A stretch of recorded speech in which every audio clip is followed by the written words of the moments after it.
Mike Chet, what's good, family? It's your boy MI 4K20. My YouTube name, y'all know. But y'all know my name is Demond. But we in the building once again with another video. We talk Hawks daily, man.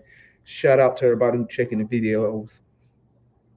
We gonna keep pumping out this content, man. You know, I took a little bit of time off, man. Had to get my schedule right, but back at it. Gonna pump out more videos, so we're gonna be more consistent. But my topic of today is John Collins a number two option? Who said John Collins was the number two option? Let's talk about it, family. All right. So, ever since John Collins signed that contract, the contract extension, I think it was what 5 years, $125 million. Um, People have come out and just said that John Collins isn't a good number two. He makes too much money. He's not living up to his contract. Um, but my thing is this, guys. Whoever said John Collins was our second option?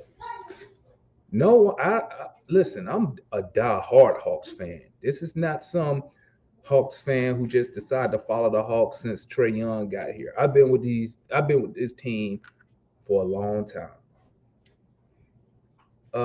In my opinion, is that John Collins was never considered the number two option on this team.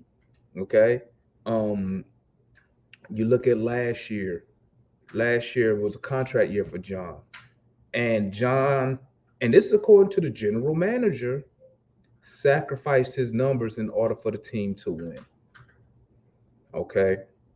We listened to the coach, even with Lloyd Pierce. Their plays are not called specifically for John Collins. His usage rate is low. Even when you watch his interview with I can't remember the lady name, Sarah. My bad, guys. My mind went blank. But she has a podcast where she's interviewing Hawks, current Hawk players, and John even said it. He feels like he can do more for the team. And not complaining, but he's saying I can do more, which tells me that even he understands that his usage rate is low and that he's not involved on the offensive side as he feels that he should be. Um, and I agree 100%. Nate McMillan says basically we bring the ball down and we run action based off what the defense gives us. So, with John, since John doesn't handle the ball like that, his touches are limited. Um, so I've never considered John Collins to be our second option because, in my opinion, if you had someone who was considered the number two option, you will have plays for them. They will be touching the ball a lot more. Their usage rate will be a lot higher than what John's is. A number two's usage rate should be up there. I think Trae is somewhere around. I got to double check, but he up there. Like he top 10 easy. I would like whoever is our so-called number two usage should be up there. Like I would say maybe 22, 23, because you would want them to be getting the ball, touching the ball a lot more. And John doesn't. His usage rate. Let's see. Let's look at the usage rate. Okay, we could start. Let's see. Let's start when before uh Nate took over. So in 2019, 2020, and one of John's best statistical years. This is like right when he added the 3-point shot. His usage rate was 22.7%. Okay. Um, he gave us 32 minutes a night. Okay. He averaged 21, almost 22 points, 21.6 points, 10 rebounds a game. Okay. 22 and 10, basically. at a 22.7% usage rate. He gave you almost 2 blocks a game. Okay. Um, he was averaging 15 shot attempts a night. He shot 60%, 58% from the field. He even averaged 4 3-point attempts per night, shot 40% from there. Now, if he did that last year, 20, 22, and 10, no one will be complaining about him being an option. What option is he? Is it 1, 2, whatever? No one will be debating that because those are outstanding numbers. So let's go to the next season when Travis Link said that he sacrificed his stats for the team, right? This was under Lloyd Pierce halfway through, then under Nate McMillan. His usage rate was 22.2, dropped a little, okay? But he gave you 17, okay, almost 18, 17.6 points, 7 rebounds, right? His field goal attempts dropped by 3, so he gave you 12, still was efficient at 55%. 3 points stayed the same. He shot 3 3-pointers per the game, shot 40% from 3. So the usage rate came down some. Okay, let's move on. So he's already down 3 shot attempts from the field. Okay, now let's go to this season that just finished, 2021. Okay, and 2022. Okay, his usage rate went down even further. Now it's down 2 whole percentage points to 20.4%. Okay, his field goal attempts went down even further to 12, even though he still shot efficiently 52% from the field. 3-point percentage stayed the same. Attempts stayed the same. The percentage came down a little bit, but that was more toward the end. He was floating around 40 until near the end of the season. Had a little shoot slump, something wrong with his hand and whatnot. He gave you, okay, 16 points, 8 rebounds a game this season. So how do people say he's a number 2 when his usage just keep going down? So I don't understand that logic when fans say that. The numbers, if you're looking at the numbers are showing you the more usage that John gets, the better his numbers are. Because he's an efficient shooter from the field and from the 3-point line. Okay? He's efficient. Why doesn't he get the ball more? If he was a number 2, he would be getting the ball. His usage would be going up. Instead, he got paid, right? Signed a deal, and his usage went down. Someone make that make sense.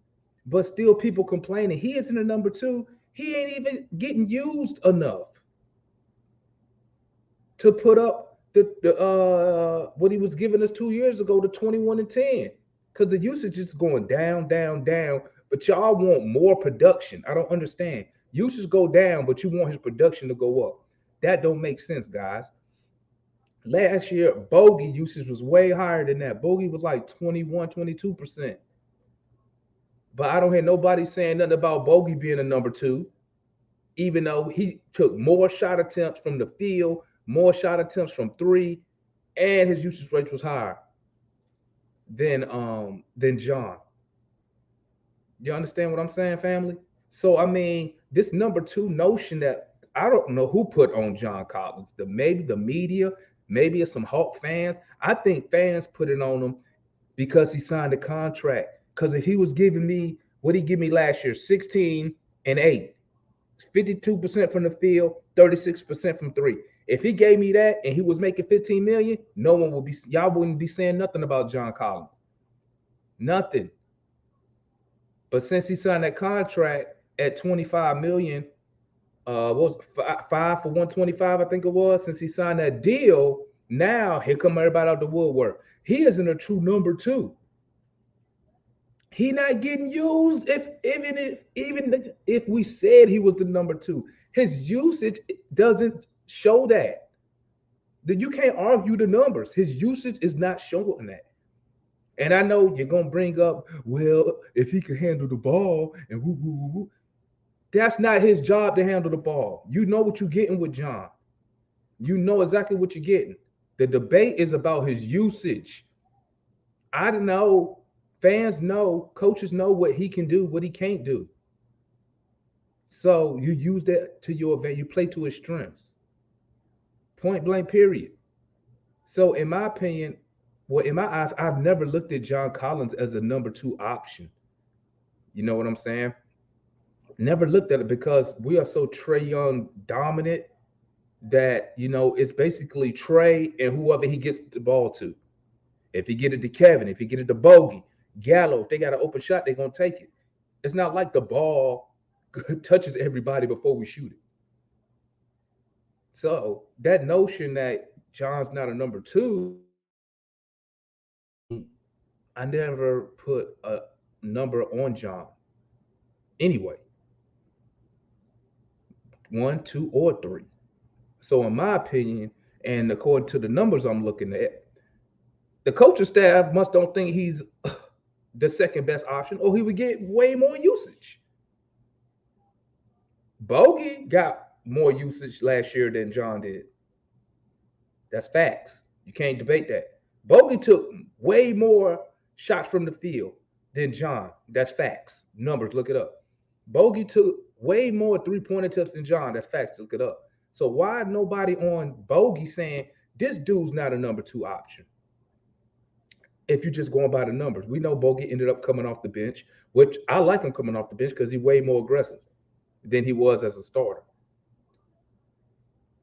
So I don't think this number two. That's why I don't put that number two option. Only thing we got on this team is a number one option, which is Trae Young. He's our first option. We all know that. NBA know that. Casuals know that. We don't have a legit number two. Well, according to the usage, Bogey's our number two. According to the shot attempts, Bogey's our number two.